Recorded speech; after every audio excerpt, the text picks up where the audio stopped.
friends, welcome back to my channel. Today I thought I would take you through my favorite books that I read in 2023.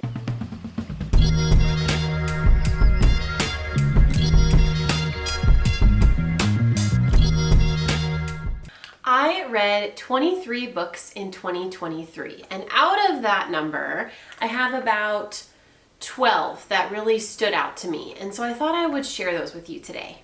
So let's get started. All right, number one to start this off is A Curse for True Love by Stephanie Garber. I am a huge Stephanie Garber fan. I absolutely adore her books. And if you are new to Stephanie Garber, personally, I would recommend starting with the first trilogy that she wrote, which is the Caraval trilogy. This is actually the final book in the Once Upon a Broken Heart trilogy that she wrote, the second trilogy that she has out. So in another video, I'll go into more detail about Caraval and each one of her books in her series because I think they are so good. Stephanie just is the most incredible writer. And honestly, when I read Caraval for the first time, it felt like reading Harry Potter for the first time. There are a lot of secrets that each character holds. We're dealing with some memory loss in this book. We're dealing with playing with time. And we're following Evangeline as she tries to get her happy ever after. And I've totally fell in love with the protagonist, Evangeline Fox. I think she is such a noble, sweet heroine, really feminine and girly. She has pink hair and wears beautiful ball gowns. Stephanie's story worlds are so beautifully fantastical and rich. So stories are cursed in the Magnificent North. It's almost like this medieval fantasy world where different characters have their own legends and lore associated with them. You're not too sure what stories are legends, which ones are true history, and which ones are made up. The story curse affects many people in this world. So it's very intriguing. There are castles, there are little tiny baby dragons that run around the towns like squirrels. Magic really plays tricks on you in this. And there is a really fun romance, which you can probably tell from the title, A Curse for True Love. There's a lot of love in this. This is probably, I would say, her spiciest book, but I wouldn't say that it crosses lines. Like for me personally, I prefer books with very low to no spice. Always gonna go for a book that's closed door versus open door. That is my personal preference. I don't want to read about that in books personally, but these books don't cross those lines. It was just beautiful, and there were so many twists and turns, so many things I did not see coming. So it's just a fun ride. If you pick up a Stephanie Garber book, you are destined for a fun ride. I had to check that I was still filming because my camera keeps turning off and it's like giving me anxiety. Okay. All right, next up. The next book that I loved was The Thursday Murder Club by Richard Osman. This is totally different from the last book. This book is just so much fun. It's set in one of my most favorite places in the world, England, set in a little retirement village. So this book follows 4 elderly retired people, and they have the Thursday Murder Club where they try to solve unsolved murders together.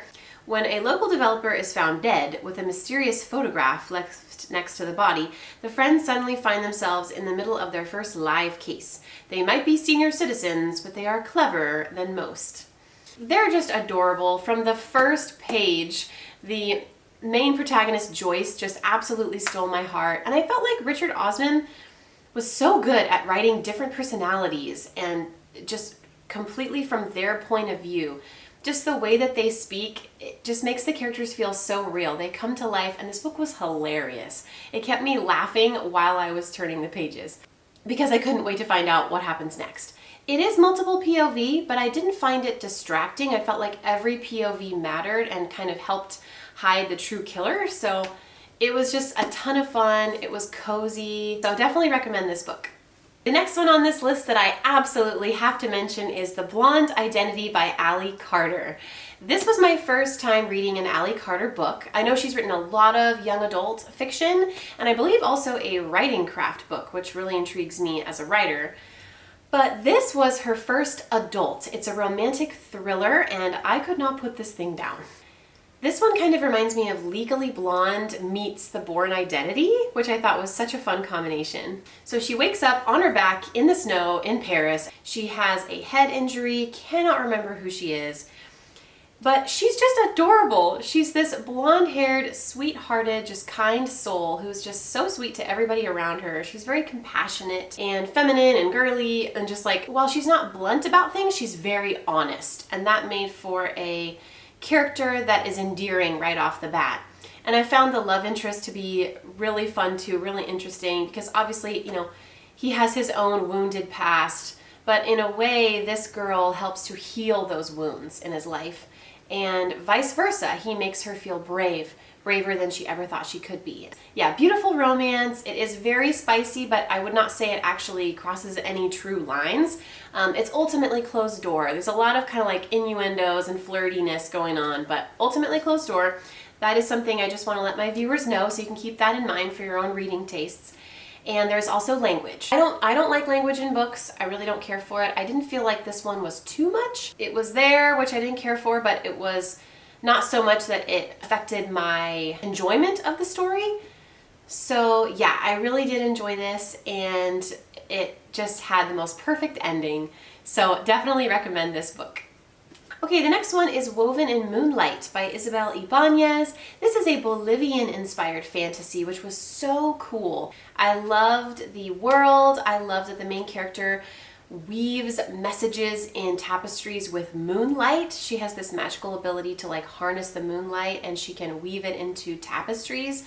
And so she was able to send secret messages to people trying to help in these war efforts for the battle that's going on in this world. But there's also a romance, and it kind of has like Zorro vibes, because there's a masked vigilante in here that she has to team up with.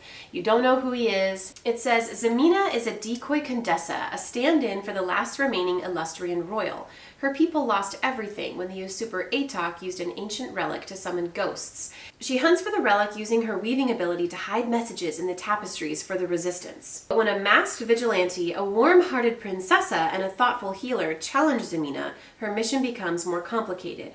There could be a way to overthrow the usurper without starting another war, but only if Zemina turns her back on revenge and her condessa. I would say Isabel Ibanez just has a way with words. It's a very sensual read in the sense that all five senses are being utilized in the writing. So she really, really writes food well. I love food. I'm a big foodie, and the food described in here sounded so delicious. I just immediately wanted everything that the characters were eating. It sounded so good. So this was a fun one, and it was totally clean. I didn't feel like it was too spicy, and it was just a fun ride.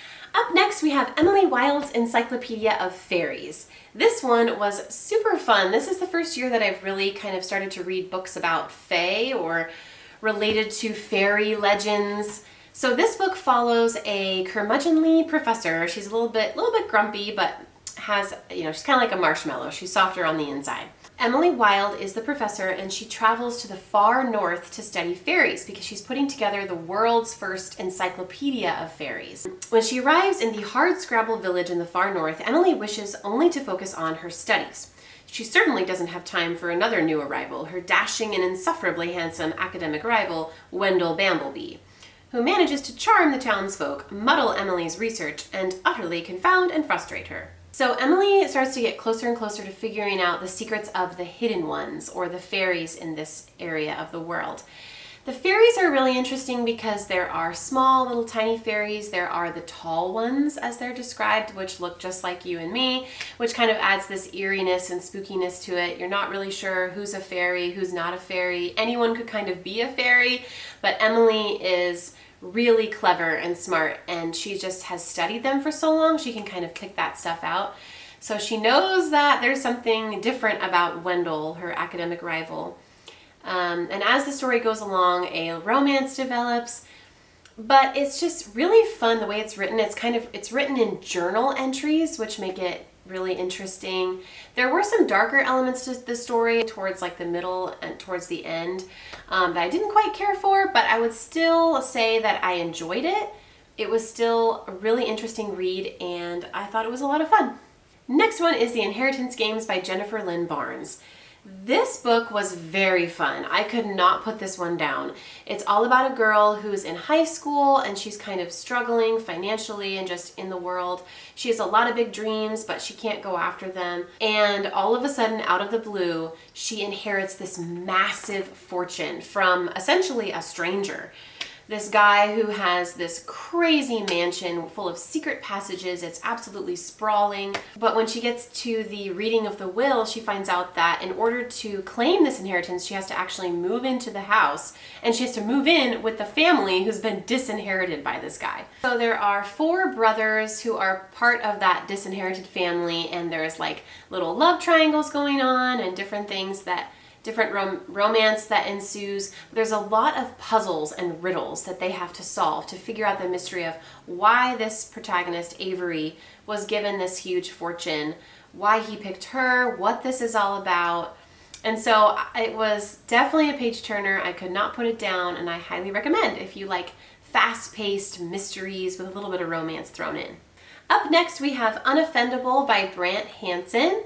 So I am a huge Brant Hansen fan. He was a radio show host for a number of years at a Christian radio station, and now he writes books, has his own podcast. The podcast is so beautiful. He really just has this way with words and this understanding of the gospel and Jesus that just connects with me. When I read his books, I feel closer to Christ. I feel like he really focuses on the Jesus that would share a drink with you over the table, the Jesus that cares about the kid in the corner that's uncool, that nobody else is paying attention to, the Jesus who would make you feel relaxed and calm right in the middle of a storm, the Jesus that would come down off his throne for you and me. And it's just beautifully written. This one kind of captures the heart of Christ when it comes to disagreements with people, how we can handle our emotions, and really in environments of heightened emotion, how we can choose, instead of taking offense, to kind of looking at the situation with clarity and with kindness. It's not a book about changing your opinion on things. It's a book about how you handle your emotions, how you interact with other people to still love people even when you disagree. So really beautifully written. I highly recommend it. I really enjoy nonfiction that gets me thinking and it really encourages me. And that's what this book did for me. Up next, we have Agatha Christie's The ABC Murders. I have become a huge Poirot fan over the last year. This is a mystery series that follows Hercule Poirot, a Belgian detective who I just find to be so witty and funny, clever. It's really fun to watch him solve mysteries because he just thinks, at like 10 levels ahead of everybody else in the room. And so it's very kind of Sherlock BBC in that sense. Sherlock is just so brilliant and people don't even know how brilliant he is. And so they can't figure out how he's solving these mysteries. But it's fun to watch him solve the crime. This one is also a favorite because this book takes place over large portions of England, so it kind of felt like a little travel log through England because you visit different English villages along the way because there are multiple crimes that happen in this one, and they are linked. As you can imagine, it says A is for Mrs. Asher in Andover, B is for Betty Barnard in Bexhill, C is for Sir Carmichael Clark in Churston. With each murder, the killer is getting more confident, but leaving a trail of deliberate clues to taunt the proud Hercule Poirot might just prove to be the first and fatal mistake. I really enjoyed this one. So if you're thinking about picking up an Agatha Christie and you want to dip your toe into the Poirot mysteries, I do think this one would be a worthy read. Next up, I want to talk about Not Just an Idea by my friend Molly Wilkinson. This is an indie kind of memoir style story about her true experiences, falling in love with her husband and trying to seek out God's will for her life in the process. So fun. It's such a beautifully written book that really encouraged my faith as Molly has to try to discern what God's will for her is in this relationship that she starts to form and what it is that God ultimately has for her. It's just beautiful. It says, on a quest for faith and purpose, Molly bumped into a stranger in the dark. Under the Californian night sky, they talked for hours, and it didn't take long for them to fall in love. Yet in the face of many obstacles, they parted ways and told God that if they were meant to be together, he had to make a way. Follow Molly and Wesley across 7 nations on a journey where God is visibly present in the process of waiting, dating, and getting married. Through heartache, faith, and risk, they learn some profound lessons, and in this book you will see what can happen when you pause to listen to God's voice and let him be the writer of your story. Molly is originally from Denmark and her husband Wesley from America. And so this book is, again, kind of a travel log. It takes place over many different regions, and it's just a beautiful story of love and faith. This next one is Southpaw by Tabby RH. I also found this book to be very encouraging. I love the way Tabby writes. This story has like a little bit of mafia vibes. It's a mystery. It also has a little sprinkling of romance. A suspicious death at an affluent family business unearths a network of secrets, lies, and buried history. Caught up in it all against their will are 4 individuals, a salesman, an artist, and an IT manager, and a house cleaner. As the secrets deepen and they each become targets, this unlikely foursome must come together to unravel it all. So I liked the mafia vibes. It takes place in the real world, but it just kind of has this old soul kind of feel to it. Tabby is just such a gifted writer. I think if you are not following her on Instagram, definitely check her out. I'll put a link to her channel in the description box. I really enjoyed Southpaw. Okay, and then one book I do not have a physical copy of, but I thoroughly enjoyed was An Enchantment of Ravens by Margaret Rogerson. So this book I picked because I wanted something that had fall vibes. I wanted that autumnal feeling. And this is actually another book that takes place with like fairy legends, fairy lore. Every enchantment has a price. With a flick of her paintbrush, Isabel creates stunning portraits for a dangerous set of clients, the fair folk. These immortal creatures cannot bake or put pen to paper without crumbling to dust. They crave human craft with a terrible thirst, and they trade valuable enchantments for Isabel's paintings. But when she receives her first royal patron, Rook, the Autumn Prince, Isabel makes a deadly mistake. She paints mortal sorrow in his eyes, a weakness that could cost him his throne and even his life. Furious, Rook spirits Isabel away to his kingdom to stand trial for her crime. Isabel and Rook are whisked off into the autumn lands, and so you just get this beautiful imagery of like just the leaves like dripping with this gorgeous gold color all around them in these crisp woods. And it's just got all the autumnal fall feelings. So that is a great book if you love fall. It is romantic, but ultimately it's clean. It doesn't have too much spice. I feel like a lot of books about fairies are about the humans wanting to become like the fairies. And this story kind of flips that idea on its head. You travel to the autumn lands, you travel to the spring lands, and you get to see an up-close glimpse at the fairies' world and their magic, what it's like, and why human beings might not want to be fairies after all. It was great, it was clean, it was fun, it was beautiful, and it's a standalone that wraps up really nice. I have just grown to love standalones, and it was definitely one of my favorite standalones and my favorite romances that I've ever read. So really, really enjoyed it. I've heard that it's not everyone's cup of tea, but for me, there was something about that book that just really connected with me. And so if you've been thinking about it, give it a try. You might really enjoy it as well. I'm hoping to do an autumn book recommendations video for you guys later on in the year, and I'll break down more of what I loved from the story in that one. And last but not least, my favorite book of the year, Tress of the Emerald Sea by Brandon Sanderson. So Tress of the Emerald Sea is such a beautiful story. Definitely has the Princess Bride vibes. The idea here is kind of if the Princess Bride, if Buttercup herself had decided to go after Wesley when she hears that he's been lost at sea, or, you know, supposedly is dead, but she doesn't give up on him and goes after him. That's kind of like the idea here. We follow Tress, who is this just kind-hearted, hard-working girl. She collects cups from sailors who venture to her island.